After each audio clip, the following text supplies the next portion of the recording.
السلام علیکم ورحمۃ اللہ وبرکاتہ۔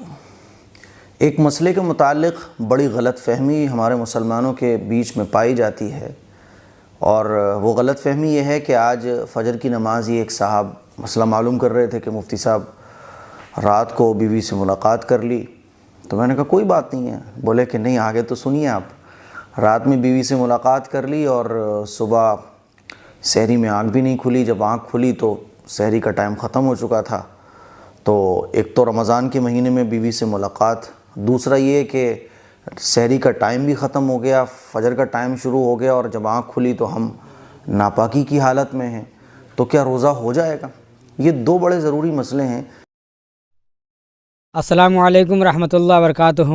ناپاکی کی حالت میں سحری کھانا اور روزہ رکھنا، رمضان میں بیوی سے ہم بستری کرنا، کیا یہ حرام ہے؟ تو یہ مسئلہ، یہ بہت خاص ویڈیو ہے، تو آپ لوگ اس ویڈیو کو ضرور دیکھیں۔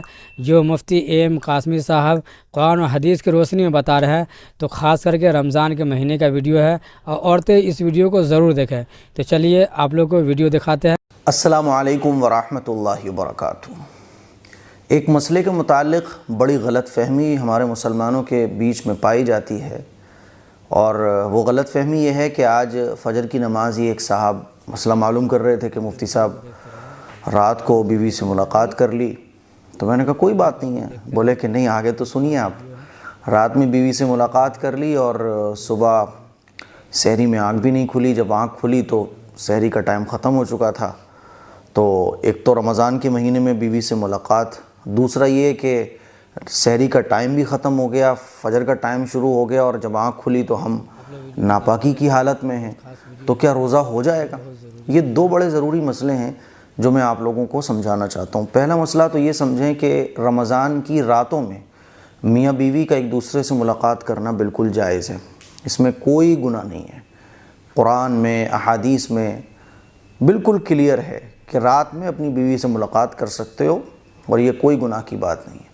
ہاں، روزے کی حالت میں میاں بیوی کا ملنا یہ جائز نہیں ہے، بلکہ بہت سخت گناہ ہے۔ مان لیجیے آپ کا روزہ تھا اور آپ نے اپنی بیوی سے ملاقات کر لی روزے کی حالت میں، تو اس کا گناہ اتنا خطرناک ہے کہ روزہ تو ٹوٹے گا ہی ٹوٹے گا، اس کے ساتھ ساتھ کفارہ بھی واجب ہو جائے گا۔ پچھلی سال کی بات ہے کہ ایک صاحب ہمارے ملنے والے کہنے لگے مفتی صاحب روزے کی حالت میں غلطی سے یعنی بس قابو نہ رہا اور بیوی سے ملاقات ہو گئی۔ تو میں نے کہا بھائی یہ تو بڑا سخت جرم آپ نے کیا، اب اس کا تو روزہ تو گیا، روزے کی تو آپ کو قضا کرنی ہے، ساتھ ساتھ آپ کے اوپر کفارہ بھی واجب ہو گیا۔ بولے مفتی صاحب کفارہ کیا ہے؟ میں نے کہا یہ جو روزہ توڑا ہے نا آپ نے، اب اس کے بدلے میں آپ کو 60 روزے رکھنا پڑیں گے۔ تو ان کی تو آنکھیں گول گول ہو گئیں۔ بولے 60 روزے؟ ہاں، میں نے کہا 60 روزے رکھنا پڑیں گے، اور لگاتار رکھنا پڑیں گے۔ اگر ایک بھی چھوٹ گیا، بیچ میں ناغہ ہو گئی، دوبارہ سے ہی کفارہ ادا کرو۔ روزے کی حالت میں روزے کو جان بوجھ کر توڑ دینا ہے نا، اور روزے کی حالت میں میاں بیوی کا ایک دوسرے سے ملاقات کر لینا، یہ اتنا بڑا گناہ ہے کہ روزہ تو ٹوٹتا ہی ہے، ساتھ میں کفارہ بھی واجب ہو جاتا ہے۔ اور کفارہ کیا ہے کہ ایک روزے کے بدلے 60 روزے رکھنا، وہ بھی لگاتار، قضا الگ اور 60 روزے لگاتار الگ۔ ایک روزہ بھی اگر چھوٹ گیا کفارے کا بیچ میں، تو دوبارہ سے پھر 60 رکھو۔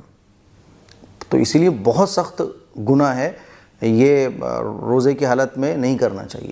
ہاں، رات میں اللہ تعالیٰ نے حلال کیا ہوا ہے، افطار کا ٹائم شروع ہونے سے لے کر سحری کا ٹائم ختم ہونے تک میاں بیوی ایک دوسرے سے ملاقات کر سکتے ہیں، لیکن ہمارے معاشرے میں یہ سمجھا جاتا ہے کہ رمضان کے مہینے میں میاں بیوی کا ملنا اب یہ ناجائز اور حرام ہے، تو ایسا نہیں ہے، ٹھیک ہے۔ دوسرا یہ کہ ناپاکی کی حالت میں سحری کرنا، آپ صبح جب آنکھ کھلی تو آپ ناپاک ہیں، تو آپ غسل کیجئے اور روزے کی نیت کر لیجئے، آپ کا روزہ ہو جائے گا۔ تو ناپاکی کی حالت میں سحری کرنے سے یا ناپاکی کی حالت میں روزے کی نیت کرنے سے روزے میں کوئی فرق نہیں پڑے گا، ٹھیک ہے۔ مان لیجیے آپ کی صبح 8 بجے آنکھ کھلی، 9 بجے آنکھ کھلی، آپ ناپاک تھے، تو کوئی پرابلم کی بات نہیں ہے، آپ روزے کی نیت کیجئے، ہے نا، کیونکہ روزے کی نیت تو آلریڈی آپ کی رات سے تھی، روزہ آپ کا ہو جائے گا، آپ غسل کیجئے، نماز وغیرہ پڑھیے، ٹھیک ہے، تو روزہ بھی ہو جاتا ہے۔ مجھے امید ہے کہ یہ دونوں مسئلے آپ کو بہت اچھے طریقے سے سمجھ آ گئے ہوں گے۔ اس کو شیئر کریں، دوسروں تک پہنچائیں۔ السلام علیکم ورحمۃ اللہ وبرکاتہ۔